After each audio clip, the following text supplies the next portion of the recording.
You know those movies you just have to watch in October? This is going to be one of them. Brandon here to talk about a really fantastic movie that was the opening night film of the Bruce Campbell Horror Film Festival for Chicago Comic-Con. Bruce Campbell actually came out to introduce the fest and introduce the movie since it was opening night. I want to thank you all for coming tonight. Leading off the charge is our very first movie, Tales of Halloween. It is, as you stated, the U.S. premiere. He just started shouting out to the audience, "Why do you like horror movies?" People were throwing out answers. I threw out gore, of course. He asked me, "Why do you like gore?" I was having this little conversation with Bruce Campbell before Tales of Halloween. Perfect introduction. Now, going into this, I kind of was worried. How am I going to talk about this movie? Just because there's so much incredible stuff, so much different stuff, that it's kind of a hard movie to talk about. But if you don't know, Tales of Halloween is an anthology film consisting of 10 short films by 11 directors. And anthology films have been around for a while. You've probably seen the VHS films.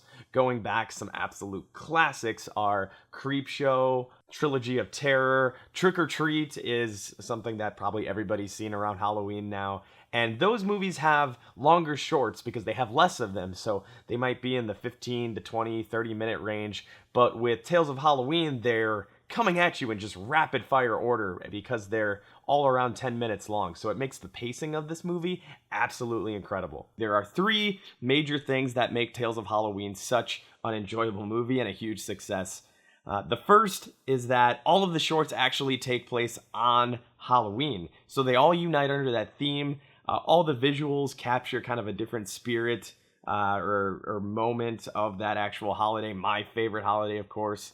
And they even hit on some of the myths and urban legends, like the value of your Halloween candy or a creature following you home at night. The second thing is that each short really has its own distinct style. They're completely different from one another, both in the storytelling and in the direction, which is absolutely phenomenal from everybody involved in this movie.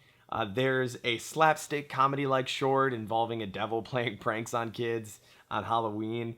There's a Children of the Corn like murderous children short, and my favorite of all 10 is this spaghetti western like alley standoff between kids that are, you know, if they're taking trick or treat literally, they're probably out to play more tricks than get treats, and it's shot absolutely beautifully. The third thing is that you can just tell everybody involved had an absolute blast making this movie.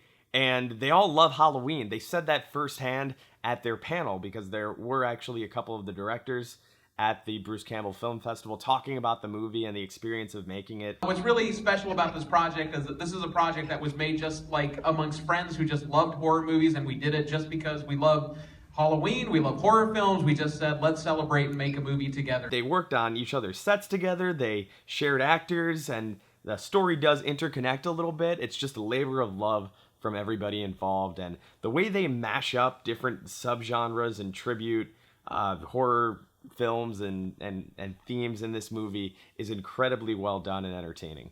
Of the 10 shorts, you know, probably only 2 of them I would say are a little bit lesser quality than their counterparts. Even those 2 have some really redeeming qualities and moments, but at least 80-90% of this movie is just fantastic Halloween entertainment. It's so good. I'm lost for words. Going back to what I kind of mentioned earlier, this movie does mashups really well. So take a well-known horror story, meld it with something you've never seen before. Like in my favorite short, the Sergio Leone like Western one, it's called The Weak and the Wicked. And it's got that spaghetti Western like soundtrack. It's got the long close-ups where you hold on somebody's eyes or just looks like it needs to be in 70 millimeter on a big screen. To take something that's so well known for the Western genre and meld it into a horror short is so original and so unique. I was just jaw dropped through that whole short. Another interesting and straight up hilarious short is one called The Ransom of Rusty Rex, which involves a child kidnapping by 2 captors actually played by 2 really well-known TV actors because it's Jose Pablo Cantillo from The Walking Dead, he played Martinez, and Sam Witwer from the show Being Human. So they kidnap this, what they think is a child, and call the father, who's actually played by John Landis, the director of American Werewolf in London, to try and get, some easy money for a ransom. But things go completely wrong when the child ends up being this demon-like imp creature that's actually played by the late actor Ben Wolf, who did pass away recently after the American Horror Story season. And it's kind of sad to see him in another role, and he's really funny, playing this over-the-top, deranged creature. And the movie just goes from serious moments to slapstick moments really quickly and really effectively.